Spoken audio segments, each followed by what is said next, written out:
ನಮಸ್ತೆ ಮಿತ್ರರೇ, ಇವತ್ತು ನಾನು ಇನ್ಸ್ಟೆಂಟ್ ಆದ ಒಂದು ಅವಲಕ್ಕಿಯ ಉಸುಲಿಯನ್ನು ಮಾಡಿದ್ದೇನೆ.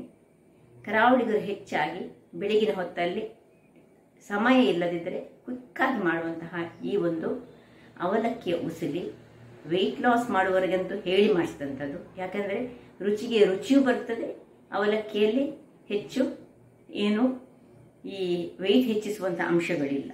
ಹಾಗಿರುವಾಗ ಯಾರೆಲ್ಲ ನನ್ನ ಚಾನಲನ್ನು ನೋಡ್ತಿದ್ದೀರಿ, ಯಾರೆಲ್ಲ ಇನ್ನೂ ಸಬ್ಸ್ಕ್ರೈಬ್ ಮಾಡಿಲ್ಲ, ದಯವಿಟ್ಟು ಸಬ್ಸ್ಕ್ರೈಬ್ ಮಾಡಿ ಸಪೋರ್ಟ್ ಮಾಡಿ ಅಂತ ಹೇಳುತ್ತಾ ಬನ್ನಿ ಈ ರುಚಿಕರವಾದ ಹಾಗೂ ಆರೋಗ್ಯದಾಯಕವಾದ ದಪ್ಪ ಅವಲಕ್ಕಿಯಿಂದ ಮಾಡಿದಂತಹ ಉಸುಲಿ ಹೇಗೆ ಮಾಡುವುದು ಎಂದು ನೋಡೋಣ.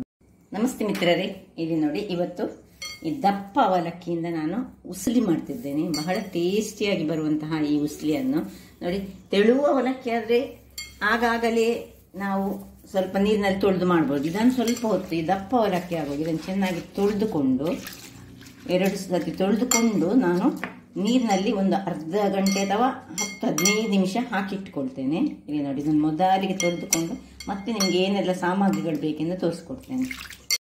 ವೀಕ್ಷಕರೇ, ಇಲ್ಲಿ ನೋಡಿ, ಒಂದು ಅರ್ಧ ಗಂಟೆ ನಾನು ಇಟ್ಟುಕೊಂಡಿದ್ದೇನೆ.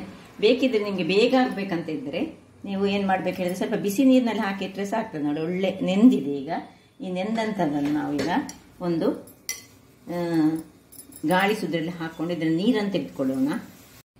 ಇಲ್ಲಿ ನೋಡಿ, ಈಗ ಇದರ ನೀರನ್ನು ತೆಗೆದುಕೊಳ್ಳೋಣ.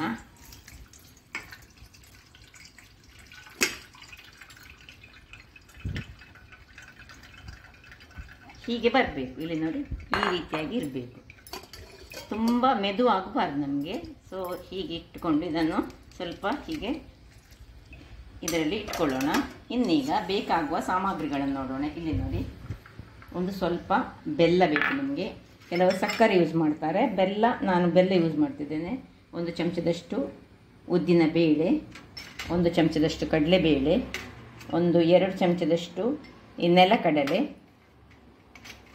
1 ಚಮಚದಷ್ಟು ಸಾಸಿವೆ, ಮತ್ತು ಒಂದು 25 ಗ್ರಾಮ್ಸ್ನಷ್ಟು ತೆಂಗಿನ ತುರಿ ಸಾಕು, 1 ನೀರುಳ್ಳಿ, 1 ಸಣ್ಣ ತುಂಡು ಶುಂಠಿ, 1 ಗ್ರೀನ್ ಮೆಣಸು, ಮತ್ತೊಂದು ರೆಡ್ ಮೆಣಸು, ಕೆಂಪು ಮೆಣಸು, ಸ್ವಲ್ಪ ಕೊತ್ತಂಬರಿ ಸೊಪ್ಪು ಮತ್ತು ಕರಿಬೇವಿನ ಸೊಪ್ಪು.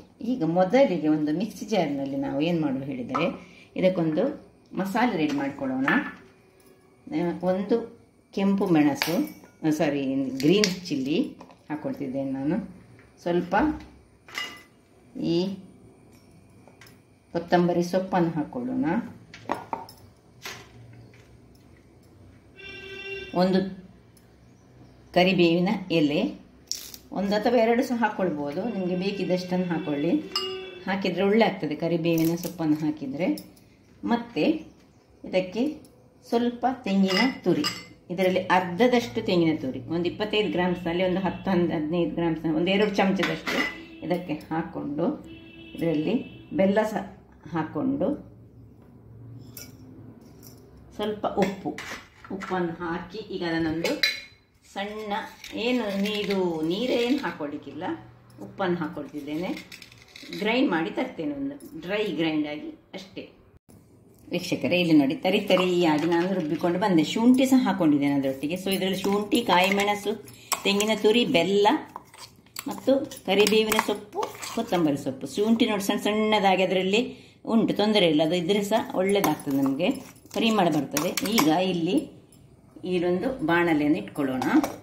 ಬಾಣಲೆಯನ್ನು ಇಟ್ಕೊಂಡು ಇದಕ್ಕೆ ತೆಂಗಿನ ಎಣ್ಣೆ ಹಾಕ್ಕೊಳ್ತಿದ್ದೇನೆ ನಾನು. ನೀವು ಯಾವ ಎಣ್ಣೆ ಸಹ ಹಾಕ್ಕೊಳ್ಬೋದು.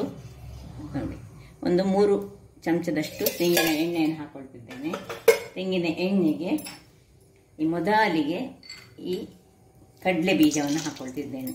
ಇದು ಬಿಸಿಯಾದ ಕೂಡಲೇ ಕಡಲೆಯ ಬೀಜವನ್ನು ಹಾಕೊಳ್ಳೋಣ. ಕಡಲೆ ಬೀಜ ಇದರಲ್ಲಿ ಸ್ವಲ್ಪ ಕಾಯ್ದುಕೊಳ್ಬೇಕು. ಇಷ್ಟು ಕಾಯುವಾಗ ಈಗ ಇದಕ್ಕೆ ಕಡಲೆಯ ಬೇಳೆ, 1 ಚಮಚದಷ್ಟು ಕಡಲೆ ಬೇಳೆ ಹಾಕ್ಕೊಳ್ತಿದ್ದೇನೆ. ನೋಡಿ, ಕಡಲೆ ಸಾಧಾರಣ ಕಾದಿದೆ. ಈಗ ಉದ್ದಿನ ಬೇಳೆ ಹಾಕೊಳ್ಳೋಣ. ಉದ್ದಿನ ಬೇಳೆ ಹಾಕ್ಕೊಂಡು 1 ಕೆಂಪು ಮೆಣಸು, ಇನ್ನು ಕರಿಬೇವಿನ ಸೊಪ್ಪು, ಕರಿಬೇವಿನ ಸೊಪ್ಪು ಧಾರಾಳ ಹಾಕೊಳ್ಳಿ, ನಿಮಗೆ ಎಷ್ಟು ಬೇಕಷ್ಟು ಪರಿಮಳಾಗಿ ಬರ್ತದೆ. ಆರೋಗ್ಯಕ್ಕೆ ಸಹ ಬಹಳ ಉತ್ತಮ. ಹೀಗೆ ಒಳ್ಳೆ ತಿರುಗಿಸ್ಕೊಳ್ಳೋಣ.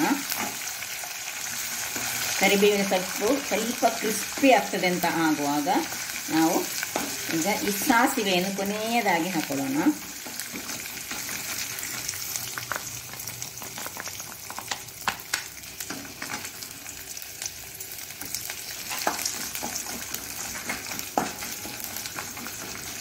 ಸಾಸಿವೆಗೆ ಒಡಿಲಿ. ಸಾಸಿವೆ ಒಡೆಯುವಾಗ ನೋಡಿ, ಸಾಸಿವೆ ಒಡಿತಾ ಉಂಟು, ಟಪ್ ಟಪ್ ಶಬ್ದ ಆಗುವಾಗ ಒಂದು ನೀರುಳ್ಳಿಯನ್ನು ಸಣ್ಣದಾಗಿ ಹೆಚ್ಚಿಟ್ಕೊಂಡು, ಇದು ಆಪ್ಷನಲ್, ಬೇಕಿದ್ರೆ ಮಾತ್ರ ಹಾಕೊಳ್ಬೋದು, ನೀವು ಬೇಡದಿದ್ರೆ ಸ್ಕಿಪ್ ಮಾಡ್ಬೋದು ನೀರುಳ್ಳಿಯನ್ನು.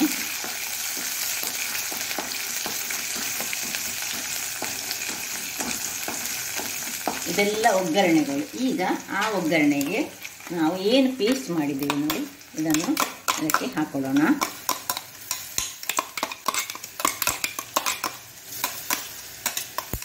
ಇದು ನಾನು ಒಂದು 100 ಗ್ರಾಮ್ಸ್ ಅಂದರೆ 150 ಗ್ರಾಮ್ಸ್ ಈ ಅವಲಕ್ಕಿಗೆ ನಾನು ಮಾಡಿದಂತಹದ್ದು. 150 ಗ್ರಾಮ್ಸ್ ಆಫ್ ಅವಲಕ್ಕಿಯನ್ನು ತೆಗೆದುಕೊಂಡಿದ್ದೇನೆ. ದಪ್ಪ ಅವಲಕ್ಕಿ, ತೆಳು ಅವಲಕ್ಕಿ ಅಲ್ಲ, ದಪ್ಪ ಅವಲಕ್ಕಿ.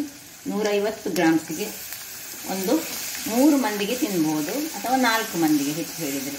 ತುಂಬ ಆದರೆ 3 ಮಂದಿಗೆ. ನೋಡಿ, ಈ ಮಸಾಲೆ ಇದರಲ್ಲಿ ಚೆನ್ನಾಗಿ ಫ್ರೈ ಆಗಬೇಕು ಸ್ವಲ್ಪ.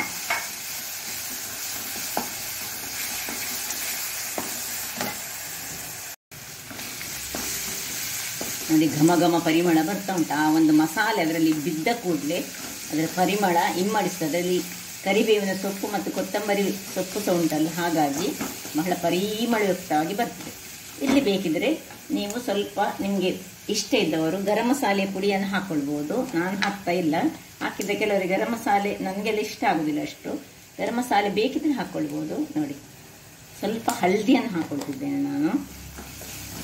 ಹಳದಿ ಸಹ ಬೇಕಿದ್ರೆ ಆಪ್ಷನಲ್, ಅದು ಸಹ, ಅಂದರೆ ಒಳ್ಳೆಯದಾಗ್ತದೆ ಹಳದಿ ಹಾಕಿದರೆ.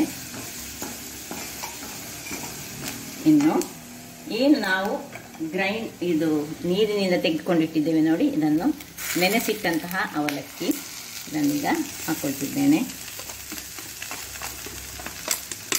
ನೀವು ಬೆಲ್ಲದ ಬದಲು ನೀವು ಸಕ್ಕರೆ ಸಹ ಯೂಸ್ ಮಾಡ್ಬೋದು. ನಾನು ಈ ಹೊತ್ತಿನಲ್ಲಿ ಬೇಕಿದ್ರೆ ಸಕ್ಕರೆ ಹಾಕ್ಕೊಳ್ಬೋದು. ಹಾಗೆ ಸಹ ನಾನು ಬೆಲ್ಲ ಒಂದು ಒಳ್ಳೆ ಆರೋಗ್ಯದಾಯಕ ಅಂತ ಹೇಳಿ ಬೆಲ್ಲವನ್ನು ಯೂಸ್ ಮಾಡಿದ್ದೇನೆ. ಬೆಲ್ಲ ಸಹ ನೀವು ಜೋನಿ ಬೆಲ್ಲ ಎಲ್ಲ ಆದರೆ ಇನ್ನೂ ಸಹ ಬಹಳ ಉತ್ತಮ. ಆರೋಗ್ಯಕ್ಕೆ ಬೇಕಾದಂಥ ಆರ್ಗ್ಯಾನಿಕ್ ಬೆಲ್ಲಗಳನ್ನೇ ನಾವು ಯೂಸ್ ಮಾಡಬೇಕು. ಅಂತ ಹೇಳಿದರೆ ಮೊನ್ನೆ ನಾನು ವಿಡಿಯೋ ನೋಡಿದೆ ಯಾವ ರೀತಿಯಲ್ಲಿ ಕೆಲವು ಬೆಲ್ಲಗಳನ್ನು ತಯಾರಿಸ್ತಾರೆ ಹೇಳಿ. ಈಗ ಇದನ್ನು ಚೆನ್ನಾಗಿ ತಿರುಗಿಸ್ಕೊಳ್ಳೋಣ. ಈಗ ಇದಕ್ಕೆ ಉಳಿದಿಟ್ಟ ತೆಂಗಿನ ತುರಿ ಒಂದು 25 ಗ್ರಾಮ್ಸ್ನಲ್ಲಿ, ಆಗ ಒಂದು ಸ್ವಲ್ಪ 2 ಚಮಚ ಹಾಕ್ಕೊಂಡಿದ್ದೇನೆ. ಇದಕ್ಕೆ ತೆಂಗಿನ ತುರಿ ನೀವು ಎಷ್ಟು ಹಾಕ್ತೀರಿ ಅಷ್ಟು ಟೇಸ್ಟಿಯಾಗಿ ಬರ್ತದೆ. ಅದರಿಂದಾಗಿ ಈಗ ತುರಿ ಸಣ್ಣದಿರಲಿ, ಎಲ್ಲವನ್ನು ಮಿಕ್ಸ್ ಮಾಡಿಕೊಳ್ಳೋಣ. ನೋಡಿ, ಒಳ್ಳೆ ಡ್ರೈ ಆಗ್ತಾ ಬಂತು. ಈಗ ಇಲ್ಲಿ ಬೇಕಿದ್ರೆ ನಿಮಗೆ ಸ್ವಲ್ಪ ತುಂಬ ಡ್ರೈ ಅಂತ ಕಂಡ್ರೆ ನಾವು ಮಾಡಿದ ಮಿಕ್ಸಿಗೆ ನೋಡಿ ಒಂದು ಚಮಚದಷ್ಟು ನೀರನ್ನು ಹಾಕ್ಕೊಂಡು ಇದನ್ನು ಇದಕ್ಕೆ ಹಾಕ್ಕೊಳ್ಬೋದು. ಒಂದೇ 1 ಚಮಚ, ಹೆಚ್ಚು ಹಾಕೊಳ್ಳಿಕ್ಕೆ ಹೋಗಬೇಡಿ. ಸೊ ಇಷ್ಟು ಹಾಕ್ಕೊಂಡು ಒಂದು 2 ನಿಮಿಷ ಸಣ್ಣ ಉರಿಯಲ್ಲಿ ಇದಕ್ಕೆ ಸ್ವಲ್ಪ ತೆಂಗಿನ ಎಣ್ಣೆ ಹಾಕೋಣ. ಸ್ವಲ್ಪ ಹೆಚ್ಚು ಹಾಕಿದರೆ ಬಹಳ ಇನ್ನೂ ಸಹ ಚೆನ್ನಾಗಿ ಬರ್ತದೆ. ಇನ್ನು ಸ್ವಲ್ಪ ಹೊತ್ತಿಗೆ ಒಂದು 2 ನಿಮಿಷ ಮುಚ್ಚಳ ಮುಚ್ಚಿ ಬೇಯಿಸ್ಕೊಳ್ಳೋಣ. ವೀಕ್ಷಕರೇ ನೋಡಿ, 2 ನಿಮಿಷಗಳ ಬಳಿಕ ಸಣ್ಣ ಉರಿಟ್ಟುಕೊಂಡಿದ್ದೇನೆ ನಾನು. ಇಲ್ಲಿಗ ಉಪ್ಪನ್ನು ನಾವು ಚೆಕ್ ಮಾಡಿಕೊಳ್ಬೇಕು. ಪರಿಮಳ ಘಮ ಘಮ ಘಮ ಬರ್ತದೆ. ಇದು ನಾವು ಕರಾವಳಿ ಶೈಲಿಯ ಉಸುಲಿ ಇದು.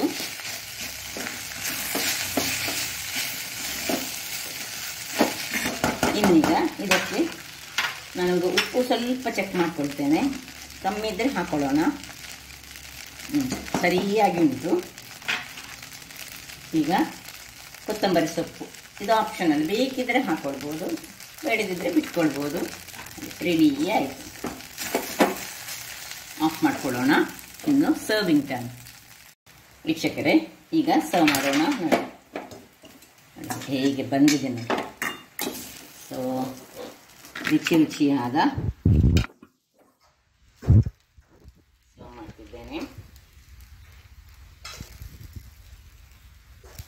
ಬಹಳ ಟೇಸ್ಟಿಯಾಗಿ ಬರ್ತದೆ. ಕ್ವಿಕ್ಕಾಗಿ ಮಾಡುವಂತಹ ಒಂದು ಇನ್ಸ್ಟೆಂಟ್ ಬ್ರೇಕ್ಫಾಸ್ಟ್ ಇದು. ಸೊ ನೋಡಿದ್ರಲ್ಲ ವೀಕ್ಷಕರೇ, ಏನು ಚೆನ್ನಾಗಿ ಬಂದಿದೆ ನೋಡಿ. ಹೀಗೆ ಇದನ್ನೊಂದು ಸ್ಪೂನು ಹೀಗೆ ತಿಂದು ನೋಡಿದರೆ ಬಹಳ ರುಚಿಕರವಾಗಿರ್ತದೆ ಮತ್ತು ಆರೋಗ್ಯಕ್ಕೆ ಸಹ ಬಹಳ ಉತ್ತಮವಾದುದು. ಹಾಗಾದರೆ ನೋಡಿದ್ರಲ್ಲ ವೀಕ್ಷಕರೇ, ನನ್ನ ಈ ಕುಕಿಂಗ್ ಚಾನಲ್ ನಿಮಗೆ ಇಷ್ಟ ಆದರೆ ಬೋಳೂರು ಸುವರ್ಣ ಚಾನಲನ್ನು ಲೈಕ್ ಮಾಡಿ, ಶೇರ್ ಮಾಡಿ ಹಾಗೂ ಸಬ್ಸ್ಕ್ರೈಬ್ ಮಾಡಿ ಹಾಗೂ ನನ್ನ ಇನ್ಸ್ಟಾಗ್ರಾಮ್ ಪೇಜನ್ನು ಫಾಲೋ ಮಾಡಿ. ಧನ್ಯವಾದಗಳು.